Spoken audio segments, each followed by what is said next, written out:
Okay, I'm just going to show you a couple of things here. Notice this decent quality video here of the charger going through.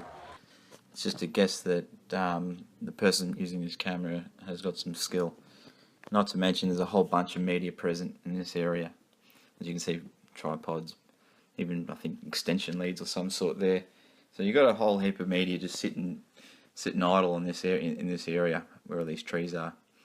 So I'm going to show you where this area is on Google Street View in relation to where the car ramming scene was. Also, you've probably seen already, there's been a few interviews here made in this location. So it's funny how everyone's just ended up here where all these cameras and that are, and where they just happen to catch this, the car there from the scene drive past for its little photo opportunity. Okay, so we've got old mate here with the Jufro. Something fishy pointed that out to me. Something fishy. I like that, that's good. Because old mate here walking up the path towards our little post where all the media is sitting, you know, that's pretty fishy to me. And guess who else makes the journey up here? This bonehead who was in one of my earlier videos. I think who's been covering this also, Trust One News.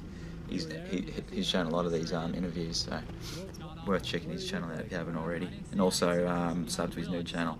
He's having a lot of trouble with the censorship, big time. So he's up to, I think, his 4th channel now, so make sure you sub to him. So all I'm really doing with this video is just pointing out this little nest of these fucking media whores are all hanging out. You know, there's no protests are hanging in this area, so what's the deal? You've got these cameras and coppers, but no protesters.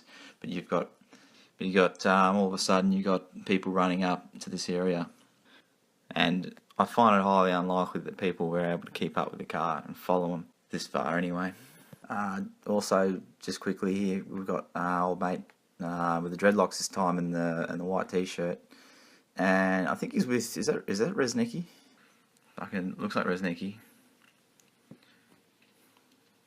Probably is Reznicki. One more little interesting thing here is this footage of the charger going past earlier before the crash.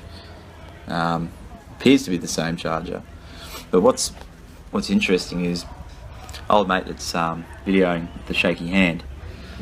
As he walks past, you hear a little siren go, or a little cop siren or something. But there's no police cars in the vicinity that we can see. So, and to me, it does sound like it's coming from the charger, but it's probably from some other vehicle in the area, right? For the record, I'm not an expert on what sirens sound like in the US, so correct me if I'm wrong. Also, there is a possibility that it's coming from a megaphone, although we don't see anyone using a megaphone. It sounds a bit louder than a megaphone. So I'm just laying it all out for people to come to their own conclusions. Yeah, see you later.